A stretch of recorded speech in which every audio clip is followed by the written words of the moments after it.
नमस्कार। स्वागत है आप सभी का अनअकैडमी पर। मैं हूं अंकित अवस्थी। कैसे हैं आप? होपफुली आप सभी लोग स्वस्थ हैं, मस्त हैं, एकदम पढ़ने के लिए दुरुस्त हैं। आज तो बारिश आ गई। जी हाँ, यहां भी आ गई। Very good evening.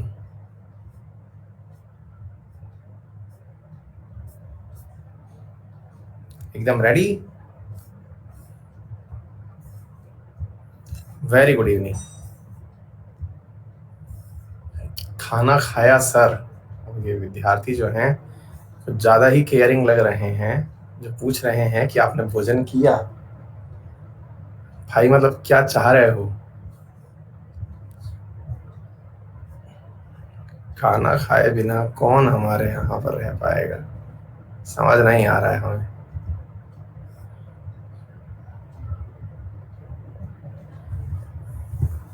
चलिए, बहुत अच्छी बात है। बहुत सारे विद्यार्थी वैक्सीनेटेड होने की भी खबरें दे रहे हैं, ये भी अच्छी बात है।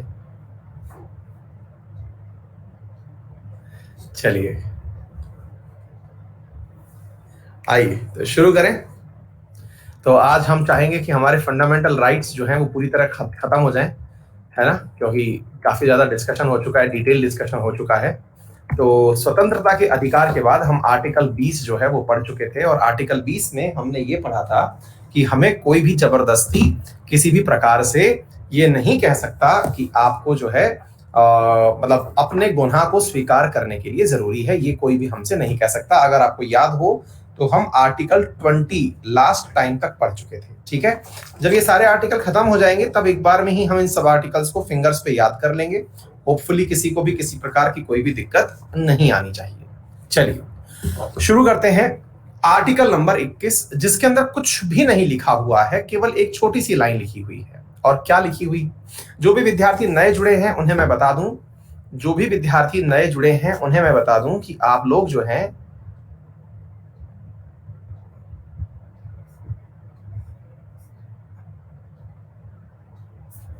हाँ जी, जो भी विद्यार्थी नए जुड़े हैं उन्हें मैं बता दूं कि हमारे यहाँ पर जो भी क्लासेस चल रही हैं उनका कंटेंट आप मेरी क्लास की बगल में दिए गए 3 बिंदुओं पर क्लिक करके डाउनलोड कर सकते हैं। मुझे मेरे प्रोफाइल में जाकर के सर्च कर लें, अनअकैडमी पर अंकित अवस्थी ढूंढ लें। वहां से आप अंकित अवस्थी ढूंढ करके उनके कोर्सेज में आपको यहाँ पर इंडियन पॉलिटी मिल जाएगा, जो कि वर्तमान में चल रहा है।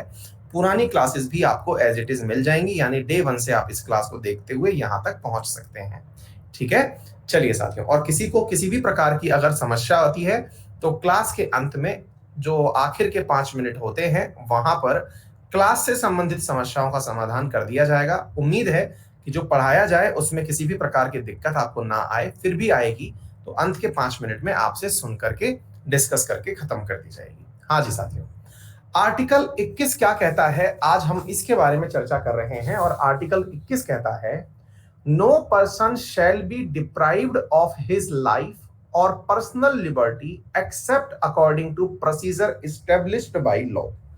अच्छा, इतनी सी लाइन है जो कि आप लोगों के लिए लिखी हुई है आर्टिकल 21 के अंदर कि no person shall be deprived of his life और personal liberty except according to procedure established by law. और अगर आपको याद हो, मेरा जो लास्ट लेक्चर था उसमें मैंने आपसे एक लाइन बोली थी, अगर आपके वो ध्यान हो, और वो लाइन थी कि यदि आप लोगों को लगे कि हमारे जीवन में से सारे आर्टिकल छीन लिए जाएं तो भी आप कौन सा आर्टिकल पाना चाहेंगे, तो वो आर्टिकल 21 है। तो फिर आप पूछेंगे कि सर इस आर्टिकल 21 में ऐसा क्या दिख रहा है? एक इतनी ही सी तो लाइन लिखी हुई है, जिसमें आपको ऐसा क्या दिख रहा है जिसके चलते आप आर्टिकल 19 को छोड़ने को तैयार हैं? आप मतलब हर आर्टिकल के लिए बोलते हैं कि बाकी सब ले लो, मुझे केवल एक आर्टिकल दे दो, बाकी मैं सारे आर्टिकल्स अपने आप इसके साथ जी लूंगा, है ना? मैंने आपको याद होगा टोटल 4 आर्टिकल बताए थे, 13, 19, 32 और 21। मैंने ये कहा था कि इनमें से जो भी आर्टिकल्स लेने हो लेते चले जाओ, अंत में अगर कुछ देना हो तो केवल ये दे देना, मैं सारे आर्टिकल्स इससे पुनः पैदा कर लूंगा। यानी कि ये वो आर्टिकल है जिससे सारे आर्टिकल डिराइव किए जा सकते हैं। अब आप पूछेंगे इसका क्या मीनिंग हुआ सर? डिराइव किए जा सकते हैं, इसका मीनिंग क्या हुआ? अब इसको समझ लीजिए मेरे प्यारे साथियों। इसका अर्थ यह है, अगर हम इस पंक्ति को ध्यान से पढ़ें, किसी भी व्यक्ति को कानून द्वारा स्थापित प्रक्रिया के अलावा अपने जीवन अथवा व्यक्तिगत स्वतंत्रता से वंचित नहीं होना होगा। यानी कि अगर कोई प्रक्रिया कानून के द्वारा स्थापित कर दी गई है तो वो हटा दो। उसके अलावा कोई और ऐसा चीज नहीं हो सकता जिससे किसी व्यक्ति को उसके जीवन से या उसकी व्यक्तिगत स्वतंत्रता से वंचित कर दिया जाए। अब आप में से कुछ लोग इस सवाल को पूछेंगे कि सर मुझे एक बात बताओ, आपने कहा कि भाई आर्टिकल 21 से आप सारी चीजें डिराइव कर सकते हो, कैसे कर सकते हो जरा बताओ। मैंने कहा चलो मैं एक एक करके सारी बातें बताता हूं। शुरू करता हूं आर्टिकल नंबर 14 से ही शुरू करता हूं। चलो 14 तो क्योंकि इसके अंदर खुद ही इन्वॉल्व है, 15 से शुरू करता हूं। 15 जिसमें यह कहा गया है कि हम लोग जाति, धर्म, लिंग, जन्म स्थान इन सब के आधार पर या इनमें से किसी के आधार पर भी डिस्क्रिमिनेशन नहीं करेंगे। स्टेट को यह जिम्मेदारी दी गई है कि state shall not discriminate any person on the basis of race, caste, sex, place of birth etcetera. तो ऐसी स्थिति में आप पूछेंगे कि यहां पर कैसे आपको लगता है कि आर्टिकल 21 अकेला दिया जाता, तो अब आर्टिकल 15 को इससे पैदा कर लेते हैं। मैंने कहा हाँ मुझे लगता है। बोले कैसे? मैंने कहा भाई मैंने यहां पर लिखा हुआ है कि मुझे मेरे जीवन से वंचित नहीं किया जाएगा। आपने कहा कि आर्टिकल 15 कैसे इस बात से संबंधित है कि आपको जीवन से वंचित नहीं किया जाएगा। आर्टिकल 15 का क्या महत्व है मैं बता देता हूं। साथियों एक सिंपल सी बात सोच के देखिए, उस जीवन में भी क्या जीवन जिसमें आपको लाइफ विद डिग्निटी जीने के अवसर ना दिए जाएं।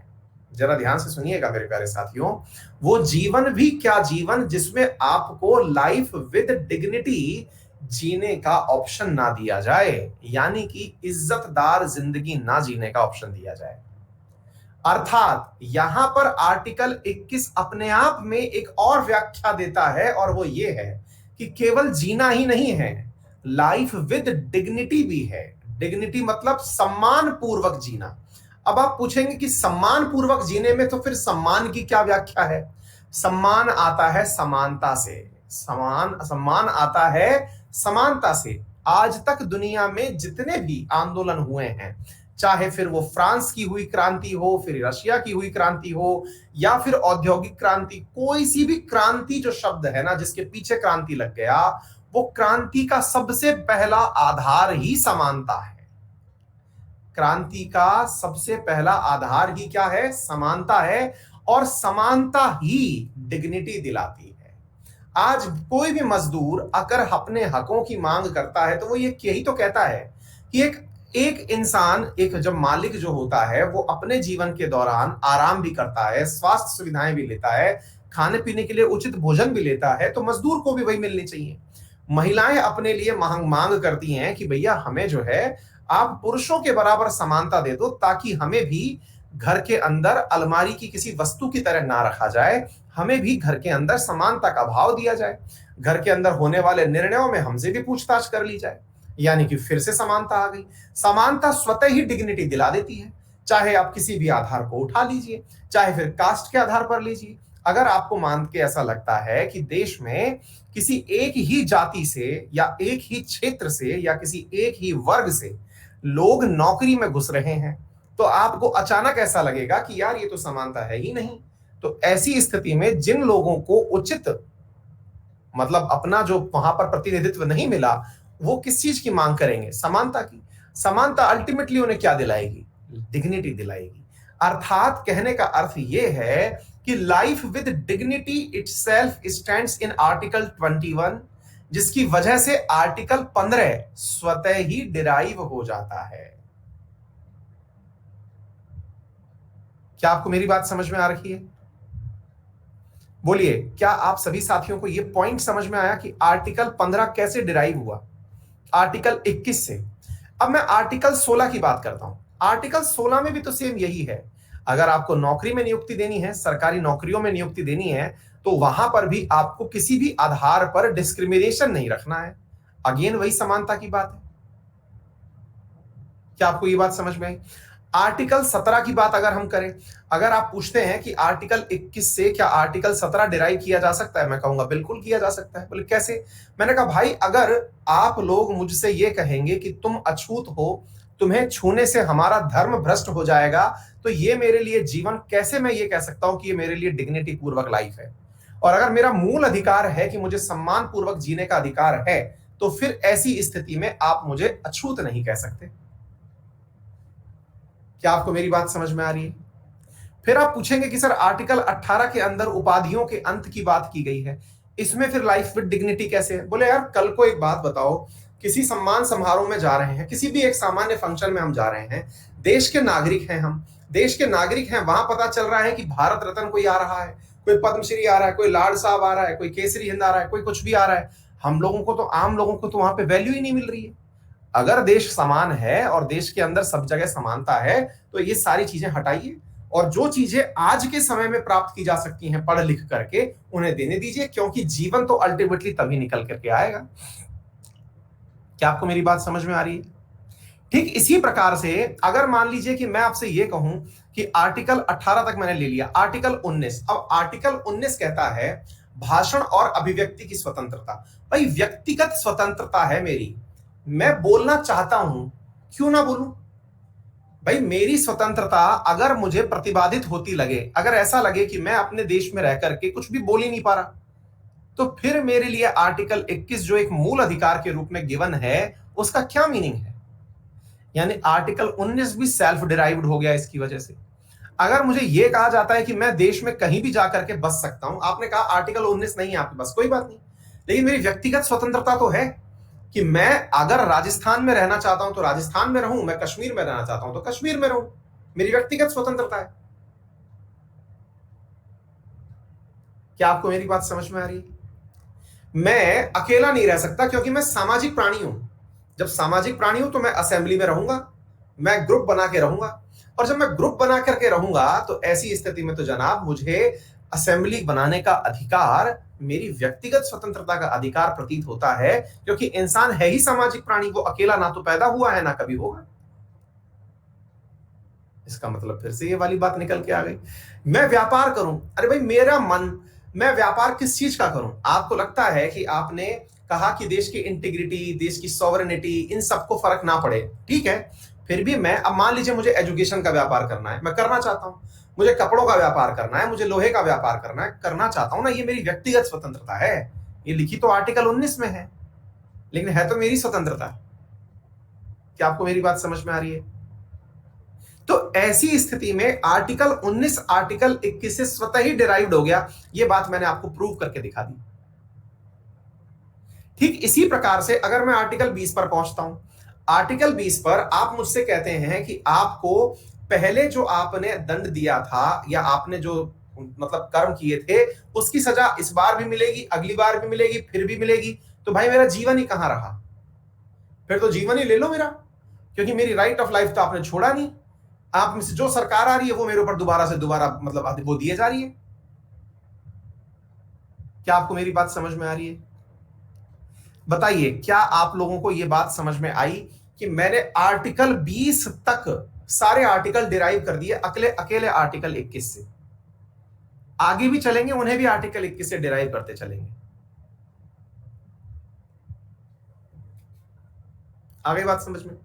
कहने का अर्थ यह है कि आर्टिकल 21 अभी यहीं खत्म नहीं होता। आर्टिकल 21 आपको अपना जीवन साथी चुनना है, आपको अपना जीवन साथी चुनना है। इसके लिए भी भारत सरकार, वो सुप्रीम कोर्ट ने आदेश दे रखा है कि जीवन साथी चुनना भी आपका मूल अधिकार है। आप किसे जीवन साथी चुनेंगे, यह आपका मूल अधिकार है, आर्टिकल 21 से डिराइव किया हुआ है। आगे बात समझ में? आपकी निजता, निजता से मतलब यह हुआ, इसमें कहीं भी नहीं लिखा हुआ है राइट टू मैरी जो है ये मूल अधिकार बना दिया गया है, आर्टिकल 21 से ही डिराइव्ड है। अच्छा, इसी के अधिकार जो है, राइट टू मैरी का मतलब ये नहीं है कि मतलब आपकी शादी हो ही जाए यह अधिकार है, नहीं, आपको जीवन साथी चुनने का अधिकार मूल अधिकार है। मतलब ये नहीं है कि आप पता चले कि साहब आप सुप्रीम कोर्ट चले गए, साहब मेरी शादी नहीं हो रही, वो शादी नहीं करवाएगी सुप्रीम कोर्ट। मुद्दा यह है कि आप किसी के साथ शादी करना चाहते हैं और वो शादी समाज नहीं होने दे रहा है या स्टेट नहीं होने दे रहा है, तो सुप्रीम कोर्ट करवाएगा जीवन साथी चुनने का अधिकार। ठीक इसी प्रकार से अगर मान लीजिए हाँ, अगर मान लीजिए कि आप लोगों ने ये कहा कि सर मेरे फोन नंबर जो हैं, ये फोन नंबर मैं चाहता हूं कि ये शेयर ना किए जाए किसी के साथ, या फिर मेरा फोन रिकॉर्ड ना किया जाए, मैं कहां आता हूं कहां जाता हूं ये सब चीजें रिकॉर्ड ना हो, तो सुप्रीम कोर्ट के अकॉर्डिंग सुप्रीम कोर्ट ने ये भी एक आदेश दिया हुआ है। आदेश क्या, पूरा डिसीजन है जिसमें कि right to privacy, Maneka Gandhi case है ये, जिसमें राइट टू प्राइवेसी को मूल अधिकार का दर्जा दिया गया आर्टिकल 21 से। और रिसेंटली रिसेंटली जो फास्ट टैग वाला इशू है वो इसी कारण से वापस विवादों में है। तीसरा, हाल ही में जो आधार कार्ड वाला इशू आया था वो भी इसी कारण से साथियों, मेरे प्यारे साथियों, चर्चा में आया था, क्योंकि वो भी मूल अधिकार का वंचित कर रहा था। अब सोच के देख लो कितनी सारी चीजें जो हैं मैंने आपको आर्टिकल 21 से डिराइव करके दिखा दी। तो यहां से आपको एक बात समझ में आनी चाहिए कि आर्टिकल 21 जो है वो एक ऐसा आर्टिकल है जिससे केवल भारतीय संविधान की एक लाइन नहीं, जाने कितनी लाइनों को डिराइव किया जा सकता है, लेकिन फिर भी हमने अपने यहां पर इसे बहुत ही सीमित शब्दों में लिखा हुआ है। यही कारण है कि सुप्रीम कोर्ट समय समय पर इसकी व्याख्या करती रहती है। आ गई बात समझ में? क्लियर हो गया? चलिए आगे बढ़ते हैं मेरे प्यारे साथियों।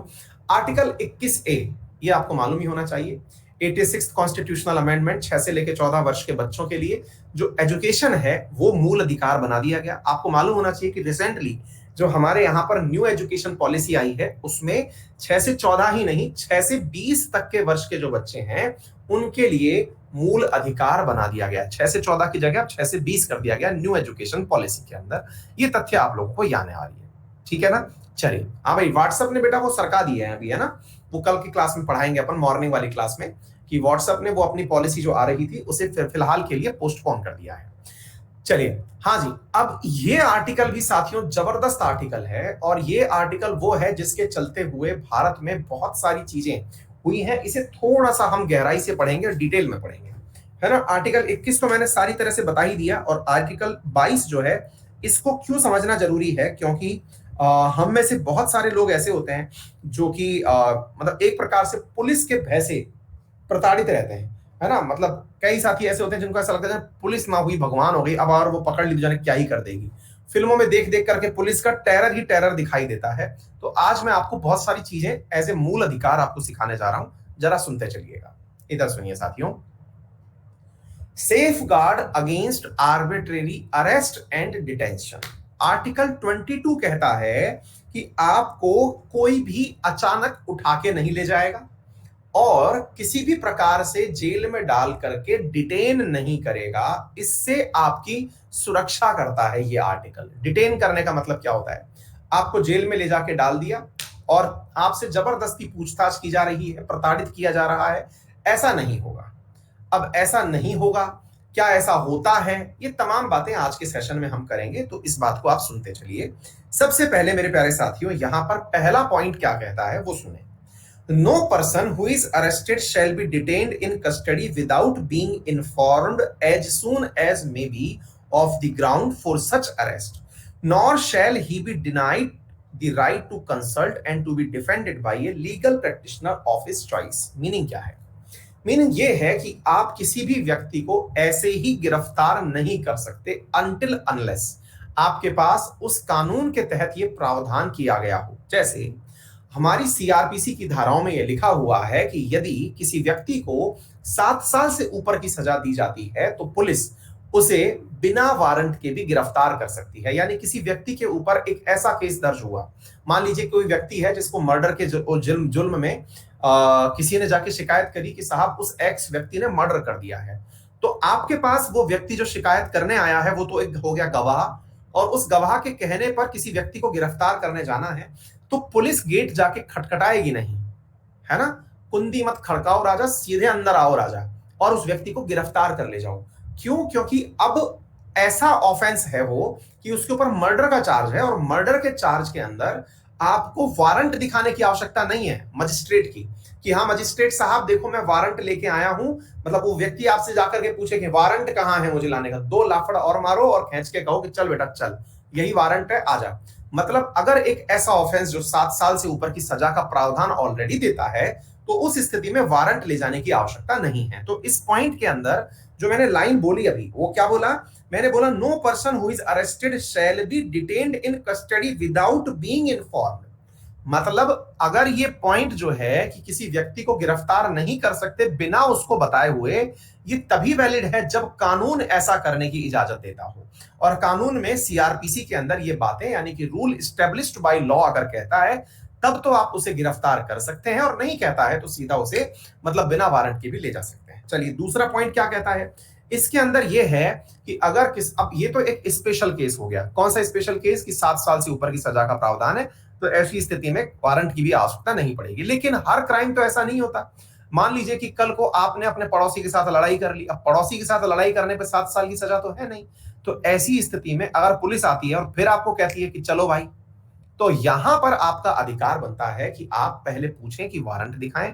दूसरा अधिकार यह बनता है कि चलने से पहले मैं अपने वकील से कंसल्ट करूंगा, यह मेरा मूल अधिकार है। अगर आपको लगता है कि पुलिस ने आपको वकील से कंसल्ट करने का अधिकार नहीं दिया, तो आप स्टेट के विरुद्ध केस कर सकते हैं, यह आपका मूल अधिकार है। आ गई बात समझ में?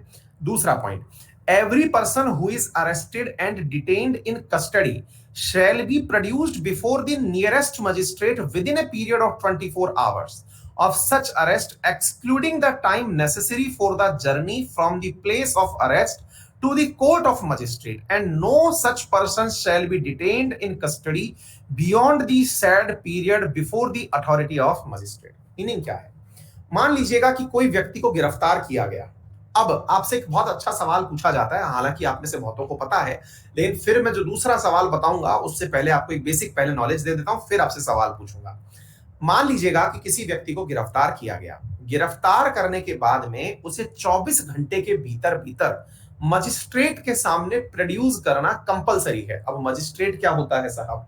मजिस्ट्रेट बोले तो जज, छोटा वाला जज। कौन सा जज? जो कि तुरंत, देखिए मैं थोड़ा सा आपको प्रोसीजर भी बता देता हूं, पुलिस का क्या रोल होता है मैं वो भी बता देता हूं। पुलिस का रोल होता है साथियों कि यदि किसी व्यक्ति ने मतलब राज्य के कानूनों का उल्लंघन किया है, लेट से मान लीजिएगा कि आपने और मैंने या किसी ने भी एक ऐसा क्राइम किया। चलिए मैं आपको थोड़ा और उदाहरण के साथ समझाता हूं। मान लीजिएगा कि मैं अचानक देखता हूं कि मेरी कोई व्यक्ति पॉकेट पिकिंग कर रहा है, कोई पॉकेट में से मेरे से पर्स निकाल रहा है। मैंने उस व्यक्ति को पकड़ते हुए देखा कि वो पॉकेट निकाल रहा है, मैंने उसे पकड़ा और पलट के मैंने उसमें 2-4 मार दिए, और साथ में भीड़ जो खड़ी थी उससे भी कह दिया कि देखिए ये व्यक्ति मेरे पर्स में से, मतलब मेरी जेब में से पर्स निकाल रहा था। ऐसी स्थिति में आपको लगता है कि आपने जस्टिस डिलीवर कर दिया। आपने पुलिस को इन्फॉर्म किया और पुलिस को इन्फॉर्म किया कि देखिए सर ये मेरे जेब में से पॉकेट मारते हुए पकड़ा गया। अब यहां पर पुलिस केवल उस व्यक्ति को ही गिरफ्तार नहीं करेगी, आपको भी गिरफ्तार करेगी। आपको भी गिरफ्तार करेगी, और उसके पीछे का रीजन ये है कि पुलिस कहती है अच्छा था आपने इस व्यक्ति को हमें पकड़ा दिया, लेकिन अब आपको इसलिए गिरफ्तार किया जा रहा है क्योंकि आपने कानून हाथ में ले लिया। अब आप पूछेंगे कानून हाथ में क्या होता है सर? कानून हाथ में यह है कि अगर ये गुनहगार है, इस गुनहगार को सजा देने का प्रावधान सरकार के द्वारा या फिर इस संविधान के द्वारा पुलिस और न्याय व्यवस्था को दिया गया है। आपने खुद न्याय कर दिया, यानी कि न्याय का जो कार्य है वो आपने कर दिया, तो ये न्याय जो है ये आपने डिलीवर करके अन्याय कर दिया है, अर्थात आपने राज्य से पंगा ले लिया है, अर्थात आप पर केस अब राज्य चलाएगा, क्योंकि आपने इस व्यक्ति के ऊपर जो नुकसान पहुंचाया है इसे उसकी क्षतिपूर्ति कौन करेगा? अच्छा, अब एक विद्यार्थी कह रहे हैं कि सर सेल्फ डिफेंस, तो बेटा सेल्फ डिफेंस के लिए आपका वकील जो है वहां पर ये प्रूव करने का प्रयास करता है कि पॉकेट मार व्यक्ति केवल पॉकेट ही नहीं इन्हें भी मार रहा था, और ऐसा शायद ही कोई अदालत होगी जिसमें ये विश्वास कर ले कि पॉकेट मार ने सेल्फ डिफेंस में, मतलब पॉकेट मार को इन्होंने इसलिए मार दिया क्योंकि वो पॉकेट नहीं इन्हें भी मार रहा था, है ना? ऐसा शायद ही कहीं होता होगा। क्या आपको मेरी बात समझ में आ गई? है ना? मतलब ये कन्वेंशन है, आपकी भी मानना चाहिए कि सेल्फ डिफेंस फिल्मी डायलॉग्स हैं, ये ऐसा होता नहीं है ना? मतलब पुलिस इतनी भी मूर्ख नहीं है, क्योंकि वो भी तो आपके बीच में से ही निकल करके बनी है ना। आप में से ही तो कोई साथी जो होगा वो पुलिस में जाएगा। तो ऐसी स्थिति में आपके जैसे लोग, जो समझदार लोग हैं, वो समझते हैं कि बेटा सेल्फ डिफेंस ऐसा नहीं होता है ना? अच्छा, अब थोड़ा सा आगे चलते हैं। तो अब आपने सवाल पूछा कि सर एक बात बताइए, 24 घंटे के अंदर अंदर मजिस्ट्रेट के सामने ले जाना जरूरी है, क्यों? क्योंकि बेटा पुलिस का भी कानून काम नहीं है कि वो न्याय कर दे। तो फिर पुलिस क्या काम करती है? पुलिस जिस व्यक्ति को गिरफ्तार कर रही है उसे मजिस्ट्रेट के सामने प्रोड्यूस करती है कि सर देखिए, अकॉर्डिंग टू साक्ष्य, यानी जो हमारे सामने लोगों की शिकायत आई या जो भी हमारे सामने विटनेसेस इकट्ठे हुए, उनके अनुसार यह व्यक्ति ये जुर्म करता हुआ पाया गया। हमने इन धाराओं के तहत इसे गिरफ्तार किया है। आपसे हम इजाजत चाहते हैं कि इसे फर्दर न्यायिक हिरासत में भेज दिया जाए, यानी जुडिशियल कस्टडी में भेज दिया जाए, पुलिस कस्टडी से निकाल के। अब ये क्या होता है? पुलिस कस्टडी होता है कि पुलिस थाने के अंदर वो जो छोटी सी बैरक बनी हुई है वहां बिठा के रखना। और जुडिशियल कस्टडी होता है कि जो जेल है आपके शहर की या फिर जिस जगह पे आप रहते हैं वहां भेज दिया जाए। जुडिशियल कस्टडी में भेजने का काम कौन करता है? तो मजिस्ट्रेट करता है। पुलिस 24 घंटे अधिकतम आपको पुलिस थाने में बिठा के रख सकती है और वहां से अब आपको मजिस्ट्रेट तक ले जाने की जिम्मेदारी सीआरपीसी के तहत दिए गए प्रावधान में पुलिस की है। अब यहां पर एक प्रश्न बनता है, और प्रश्न क्या है? 24 घंटे कौन से वाले? गिरफ्तार करने के बाद से लेकर के मजिस्ट्रेट तक पहुंचने के 24 घंटे, या फिर जो आवागमन में टाइम लगा है उसको हटा करके केवल पुलिस थाने में बिठाए रखने के 24 घंटे? कौन से वाले 24 घंटे? यानी कि यहां पर जो यात्रा है उसका समय भी इंक्लूडेड है या नहीं? तो आप बताएं वाई और नो।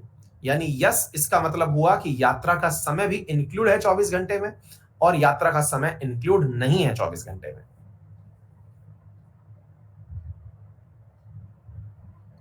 जी हां, यात्रा का समय इसमें इंक्लूड नहीं है। यानी कि अगर किसी व्यक्ति को गिरफ्तार किया गया तो यात्रा जितनी लंबे समय की हो सकती है उसमें वो समय मेंशन नहीं होगा, ये ध्यान रख लीजिएगा। इसीलिए कई बार ऐसा होता है, जैसे हमारे राजस्थान में अभी हुआ था, विशेष रूप से अलवर में हुआ था। एक पपला नाम से एक गैंगस्टर था, उसको पुलिस गिरफ्तार महाराष्ट्र के लातूर से करके लाई। तो ऐसा नहीं है कि 24 घंटे के अंदर लेके पहुंचना ही है जज साहब के सामने, मजिस्ट्रेट के सामने कि साहब देखिए ऐसा हुआ है ना। तो वो काम जो है ऐसा मतलब फिल्मी स्टाइल में काम नहीं करना है। 24 घंटे प्लस यात्रा का समय, ठीक है। अच्छा, नेक्स्ट पॉइंट क्या है, अब आगे सुनिएगा। Every person who is arrested, हाँ जी, तो ये मैंने आपको बता दिया, detain custody beyond this said period, ठीक है। अब यहां पर एक महत्वपूर्ण तथ्य है, और वो तथ्य क्या है कि सर लेकिन पुलिस तो कई बार लोगों को बहुत लंबे लंबे समय तक के लिए गिरफ्तार कर लेती है, उसका क्या इलाज है? तो अब ये पॉइंट 3 यानी कि आर्टिकल 22 सब क्लॉज 3 कहता है, और वो क्या कहता है वो सुने। Nothing in clause 1 and 2 shall apply, किस पर अप्लाई नहीं होना चाहिए वो सुने। To any person who for the time being is an enemy alien, मतलब ये बात उस व्यक्ति पर लागू नहीं होती जो शत्रु राष्ट्र से हमारे यहां आया है। मान लीजिए कोई पाकिस्तानी गिरफ्तार कर लिया आपने, तो यहां पर ये बिंदु आप पर लागू नहीं होता कि भाई ये जो व्यक्ति था ये राष्ट्र के विरोध में इंडिया आया हुआ था, इसको हमने गिरफ्तार कर लिया है तो इसे प्रोड्यूस करना 24 घंटे में कंपलसरी है। बिल्कुल नहीं, आपको एनिमी एलियन को जितना कूटना है पीटना है कूटिए, फिर ले जाइएगा। नंबर दूसरा, to any person who is arrested और detained under any law providing for preventive detention. अब ये बहुत खतरनाक चीज है, इस आर्टिकल का सबसे ज्यादा मिसयूज हुआ है इंडिया में आज तक। अगर आपको याद हो तो लालू प्रसाद जी की जो बेटी है उसका नाम मीसा है, मीसा भारती है ना। वो मीसा नाम ही इसलिए रखा है क्योंकि एक प्रिवेंटिव डिटेंशन एक्ट था जिसके तहत लालू यादव जी को गिरफ्तार किया गया था, मीसा एक्ट के तहत। तो उन्होंने अपनी बेटी जो उस समय पैदा हुई थी उसका नाम मीसा रख दिया, ठीक है। असल में क्या है मैं आपको बताता हूं। प्रिवेंटिव डिटेंशन का मतलब हुआ कि पुलिस आपको गिरफ्तार करने आई, और गिरफ्तार इसलिए करके ले गई क्योंकि आपसे डर है। क्या डर है? कि आप कानून व्यवस्था बिगाड़ सकते हैं। मतलब आपने अभी कुछ नहीं किया, लेकिन आपसे डर है कि आप कानून व्यवस्था बिगाड़ सकते हैं, इसलिए गिरफ्तार किया जा रहा है। दैट इज प्रिवेंटिव डिटेंशन, यानी डर से कि भाई कल को ये व्यक्ति ऐसा करेगा, इसको अभी डाल दे अंदर, बाद में कहां ढूंढेगा। आपको अगर याद हो तो भारत के अंदर फिलहाल के समय में जो अभी कश्मीर वाला इशू हुआ था, तो उसके अंदर महबूबा मुफ्ती या फारूक अब्दुल्ला, इन सब लोगों को इसी कानून के तहत यानी कि प्रिवेंटिव डिटेंशन के तहत, एनएसए के तहत उठा करके, नेशनल सिक्योरिटी एक्ट के तहत उठा करके अंदर डाल दिया गया था। जी, क्या आपको बात समझ में आ गई? बहुत बड़ी बड़ी हस्तियों को इसमें अंदर डाला जाता है, लेकिन इसका बहुत ज्यादा मिसयूज होता है। मिसयूज होता है पॉलिटिकल राइवलरी को सेट करने के लिए। अब मान लीजिएगा कि आपको लगता है भाई, एक प्रकार की यही तो इमरजेंसी भी कही गई है ना। अगर आपको लगता है इमरजेंसी के दौरान जिन राजनेताओं को गिरफ्तार किया गया था वो इसी के तहत गिरफ्तार किया गया था, आर्टिकल 22 सब क्लॉज 3, क्या मतलब क्लॉज 3 सब क्लॉज बी के तहत, कि भाई प्रिवेंटिव की ये अशांति फैलाएंगे तो बोले डाल दो इनको अंदर। तो इमरजेंसी में यही तो हुआ। आ गई बात समझ में? इसी कारण से ये सारे के सारे आर्टिकल्स ऐसे थे जो आपके समझ में आने चाहिए। नेक्स्ट है मेरे प्यारे साथियों, no law providing for preventive detention shall authorize the detention of a person for a longer period than 3 months unless। अच्छा, अब हमारा मूल अधिकार खुद ही ये कहता है, आर्टिकल 22 क्लॉज 4 ये कहता है कि प्रिवेंटिव डिटेंशन में आप कम से कम 3 महीने तक तो साहब अंदर डाल ही सकते हैं। मतलब 3 महीने कहां, तो 24 घंटे की बात हो रही थी, अब आप उसे 3 महीने तक तो अंदर डाल ही सकते हैं। अब उससे भी ऊपर अगर आपको डाल के रखना है तो ऐसी स्थिति में आपके पास फिर कंडीशन दी गई है। Condition a, an advisory board consisting of person who are or have been or are qualified to be appointed as जजेस of high court has reported before the expiration of the said period of 3 months that there is an its opinion sufficient cause of such detention, provided that nothing in this subclause shall authorize the detention of any person beyond the maximum period prescribed by any law made by parliament under subclause B of clause 7 or। Meaning क्या है? आप लोगों को अगर ऐसा लगता है कि हाँ भाई हमें 3 महीने से भी ज्यादा इस व्यक्ति को अंदर रखना है, तो उसके लिए आप लोगों को एक एडवाइजरी बोर्ड का गठन करना होगा। वो एडवाइजरी बोर्ड कम से कम उस प्रकार के लोगों के द्वारा बना होगा जिसमें हाई कोर्ट के जज बनने लायक जिन लोगों की योग्यता हो, वो लोग यह निर्णय दें कि हाँ भाई इस व्यक्ति को 3 महीने से भी ऊपर अंदर रखा जाना चाहिए। तो फिर एडवाइजरी बोर्ड की बात मानते हुए उन्हें 3 महीने से ऊपर भी ज्यादा के लिए भी जेल में रखा जा सकता है। क्या आपको मेरी बात समझ में आ रही है? तो उम्मीद है आप लोगों को यह बात अच्छे से समझ में आ गई होगी। When any person is detained in pursuance of an order made under any law providing for preventive detention, the authority making order shall, as soon as may be, communicate to such person the ground on which the order has been made and shall afford him the earliest opportunity of making representation against the order। अगर preventive detention के through भी आपने किसी को गिरफ्तार किया है तो जिस व्यक्ति को गिरफ्तार किया जा रहा है उसे शीघ्र ही यह बताया जाए कि उसे गिरफ्तार क्यों किया जा रहा है। अगला क्लॉज कहता है कि nothing in clause 5 shall require the authority making any such order as is referred to in that clause to disclose facts which such authority consider to be against the public interest to disclose. लेकिन ये compulsory नहीं है कि जिस व्यक्ति को गिरफ्तार किया जा रहा है उसे कारण भी बताया जाए, उसे कारण भी बताया जाए कि भैया तुम्हें गिरफ्तार क्यों किया जा रहा है। गिरफ्तार किया जा रहा है ये बताइए, उसे कारण बता दीजिए। लेकिन अगर आपको लगता है कि इसको कारण बता दिया तो दिक्कत हो जाएगी तो उसे कारण भी मत बताइएगा। क्या आपको बात समझ में आ गई? आखिरी पॉइंट है, पार्लियामेंट में by law prescribe the circumstances under which the class or classes of cases in which a person may be detained for a period longer than 3 months under any law provided for preventive detention without obtaining the opinion of advisory board। और अगर सरकार को ऐसा लगता है कि हमें कोई क्लॉज बना देना चाहिए जिसकी वजह से हमें एडवाइजरी बोर्ड की भी आवश्यकता ना पड़े, तो सरकार ऐसा कानून डायरेक्ट भी बना सकती है कि इस व्यक्ति को उठाइए और जेल में डाल दीजिए, और इसके लिए आपको एडवाइजरी बोर्ड की भी परमिशन लेने की आवश्यकता नहीं होगी। तो उम्मीद है कि आप सभी साथियों को फिलहाल के रूप में इनमें से एक भी पॉइंट याद नहीं रखना था। इतना ही याद रखना था कि किसी भी व्यक्ति को जबरन गिरफ्तार करके अंदर नहीं डाल सकते। लेकिन जब कोई चीज पढ़ ही रहे हैं तो 10 मिनट एक्स्ट्रा पढ़ लिया जाए तो क्या पता उससे क्लैरिटी ऑफ थॉट्स आ जाए। तो हमने ये सीख लिया कि ये आर्टिकल केवल हमें ये नहीं कहता कि 24 घंटे के अंदर प्रोड्यूस किया जाए, ये केवल एक सामान्य परिभाषा है। लेकिन अगर चाहे सरकार तो किसी को प्रिवेंटिव डिटेंशन के अंदर भी डाल सकती है। क्या आपको ये बात समझ में आ गई? हाँ भाई, एक विद्यार्थी ने एक जबरदस्त सवाल पूछा, हालांकि मैं मतलब उस प्रश्न का आंसर तो नहीं देना चाह रहा था, फिर भी मैं थोड़ा सा सोच रहा कि चलिए जवाब दे ही देते हैं। एक विद्यार्थी ने सवाल पूछा कि सर क्या आप ये सारी बातें ल्यूसेंट में से पढ़ा रहे हैं? अब ये ही है मेरे साथ होने वाली सबसे बड़ी मुसीबत। क्या है ना कि जैसे मॉर्निंग वाली जो मैं क्लास पढ़ाता हूँ, अब मॉर्निंग वाली क्लास जो आरएनए वाली क्लास आती है, और उस आरएनए वाली क्लास के अंदर मैं कई बार जो है वो मतलब अंतरिक्ष की यात्रा पर निकल जाता हूँ, और विद्यार्थी का मस्तिष्क मनोमस्तिष्क ल्यूसेंट तक का ही है, और उसे जैसे ही ये बात पता चलती है कि यार पता नहीं ये क्या ही हो रहा है, तो वो उसके ऊपर से निकल जाती है ना। हाँ, तो अभी एक क्रिएचर ने ये पूछा कि क्या सर आप ये ल्यूसेंट में से पूछ रहे हैं, पढ़ा रहे हैं, तो अब मैं क्या कर सकता हूं, है ना। तो होता यह है कि ज्ञान जो है वो बहुत कम लोगों के काम की चीज होती है। कई बार हम लोग भी ये मिस कर जाते हैं।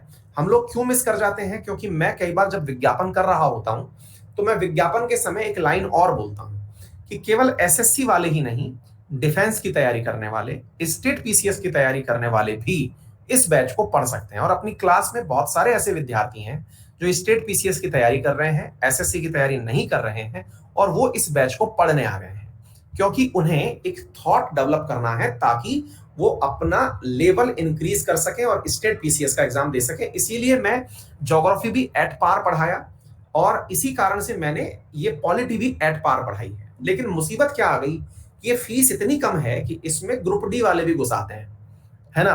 तो होता यह है कि जिनको ल्यूसेंट भी बहुत बड़ी मतलब महाकाव्य लगता है, उन्हें ये सब बातें मतलब वैसे ही हो गया कि गधे को गोबर और गधे के लिए गुड़ दोनों एक जैसे दिखाई देते हैं, तो वैसी परिस्थिति क्रिएट हो जाती है, और वो काफी हानिकारक होती है ना। तो ऐसी स्थिति में टीचर क्या है, वो थोड़ा सा डीमोटिवेट हो जाता है, पर कोई नहीं, मतलब समय है, और ऑनलाइन का ये सबसे बड़ा नुकसान है।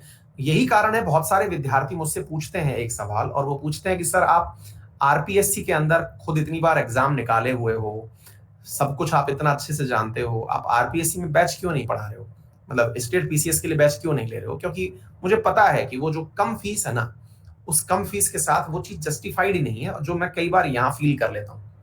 यूपीएससी के अंदर जब बच्चा बहुत बड़ी फीस देके आता है ना, तो उसका एक फायदा हमें ये होता है कि वहां बच्चा थोड़ा डिटरमाइंड आता है, उसे पता है कि यही करना है, होता है। खैर, और ऐसी चीजें हम जैसे लोगों को बहुत ज्यादा डीमोटिवेट करती हैं। एनीवे, तो फिलहाल के लिए ये बात समझ में आ गई होगी कि आर्टिकल 22 क्या है, क्लियर हो गया होगा, समझ में आ गया होगा आप लोगों को ये सारी बातें।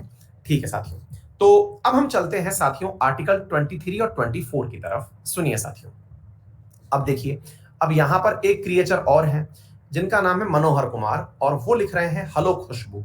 मतलब आप फ्रस्ट्रेशन का आधार देखिए, आप मतलब डेस्पिरेशन देखिए, कि मतलब कहते हैं ना कि क्या ही कहा जाए, मतलब शब्द नहीं है इस चीज के।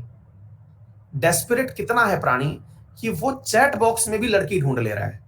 समझ रहे हैं आप? चैट बॉक्स में जहां पर ये नहीं पता चल रहा है कि नाम लड़की का नाम लेकर लड़का बैठा हुआ है। हमारी क्लास में किम जोंग उन बैठे हुए हैं, डोनाल्ड ट्रंप बैठे हुए हैं, कोई साइकोलॉजिस्ट बैठा हुआ है, कोई बांदा से डॉन बैठा हुआ है, सबने अपने अपने नाम बदल रखे हैं।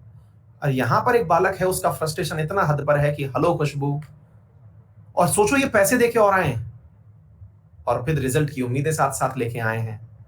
देश के साथ संकट है, और ये जो फिलहाल जिस तरह से माइग्रेट करा करा करके बच्चों को ऊपर लेके जा रहे हैं सीधा प्रमोट करके, उससे तो ऐसे क्रिएचर ज्यादा बड़े हो जाएंगे, क्या कर सकते हैं। खैर चलिए साथियों, है ना। अच्छा, आगे चलते हैं मेरे प्यारे साथियों।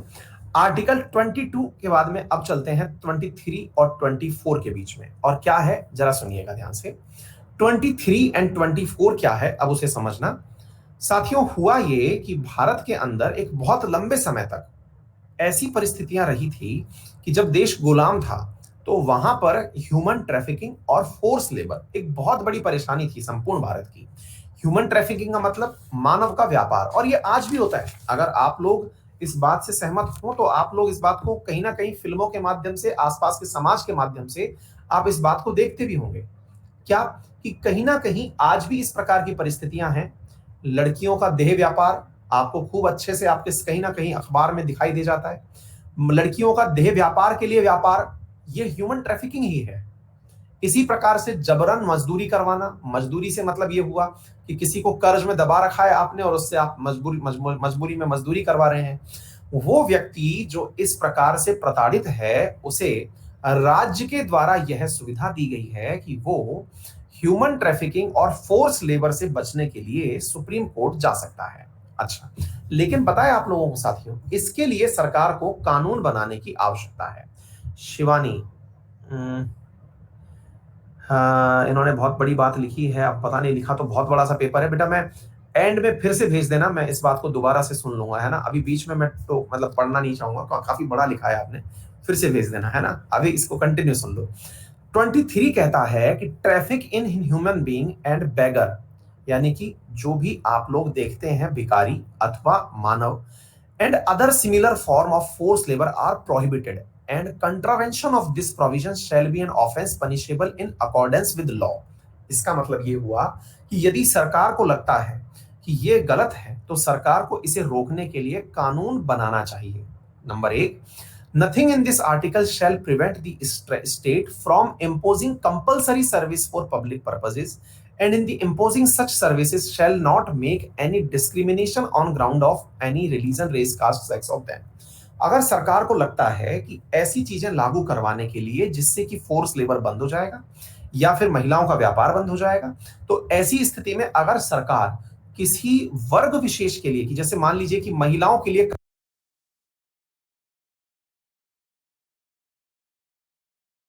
कानून ले आए, तो ये कानून